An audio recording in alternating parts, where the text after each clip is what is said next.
पवन जी कहीं भी साबित कर दें कि मैंने उनसे आज के डेट में हमारी बातचीत नहीं होती है, मैं उनको मैसेज करती रहती हूँ पर ज्योति सिंह का एक और इंटरव्यू सामने आया है और उसमें पवन सिंह को लेकर बहुत सारी बातें हुई है। आमतौर पे ज्योति सिंह का जो भी इंटरव्यू होता है उसमें पवन सिंह को लेकर सवाल नहीं पूछा जाता है, लेकिन कुछ ऐसे इंटरव्यूअर होते हैं जो कि पवन सिंह को लेकर सवाल पूछ ही देते हैं। इस इंटरव्यू में पवन सिंह को लेकर बहुत सारा सवाल किया गया है।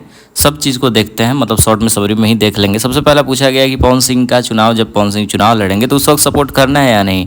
तो ज्योति सिंह ने कहा कि हाँ, जहाँ भी पवन सिंह की ज़रूरत पड़ेगी, जहाँ पवन जी को ज़रूरत पड़ेगी वहाँ मैं खड़ी रहूँगी। फिर दूसरा सवाल कि क्या आप खड़ी हो रही हैं तो पवन सिंह सपोर्ट में आएंगे।